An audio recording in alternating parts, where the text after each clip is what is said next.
নির্বাচন পেছানোর যে সন্দেহ, এটা দলগুলোর রাজনৈতিক বক্তব্য। নেতাদের কথাবার্তায় গুণগত পরিবর্তন হয়নি বলেও মন্তব্য করেন আইন উপদেষ্টা। দুপুরে সচিবালয়ে সাংবাদিকদের কাছে এসব কথা বলেন তিনি। উপদেষ্টা ফের নিশ্চিত করেন ফেব্রুয়ারিতেই হবে নির্বাচন, এরপর থাকবে না অন্তর্বর্তী সরকার।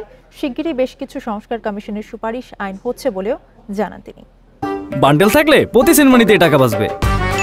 বিকাশ সেনমানি বান্ডেল কিনে জিতুন প্রতি লেনদেনে। ৫ আগস্ট প্রধান উপদেষ্টা ঘোষণা দেন ফেব্রুয়ারিতে হবে জাতীয় নির্বাচন।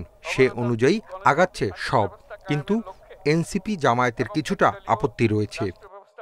আগামী রমজানের আগে ২০২৬ সালের ফেব্রুয়ারি মাসে জাতীয় নির্বাচন অনুষ্ঠানের আয়োজন করে।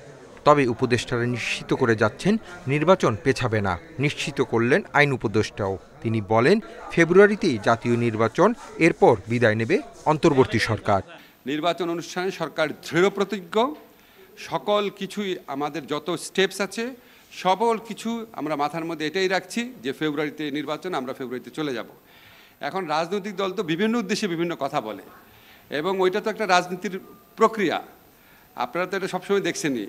এখন বাংলাদেশে যারা ট্র্যাডিশনালি যে সমস্ত রাজনৈতিক কথাবার্তা হতো, এখনও ঠিক ওই রকমভাবেই কথাবার্তা হচ্ছে। কথাবার্তা খুব বেশি গুণগত পরিবর্তন হয় নাই।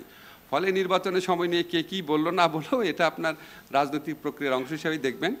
তিনি আরও জানান, দুদক, বিচার বিভাগ ও নির্বাচন কমিশন সংস্কার নিয়ে কমিশনগুলোর সুপারিশ ২ মাসের মধ্যে আইন করা হবে।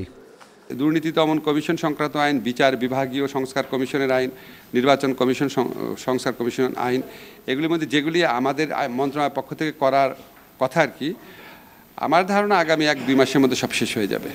আইন সংস্কারের জন্য একজন আইনজীবী নিয়োগ দেওয়া হয়েছে বলেও জানান আইন উপদেষ্টা। সার্বক্ষণিক একজন কনসালটেন্ট হিসেবে কাজ করছেন। আজকে হাসিফ মাহমুদ শাহ, ইন্ডিপেন্ডেন্ট নিউজ, ঢাকা।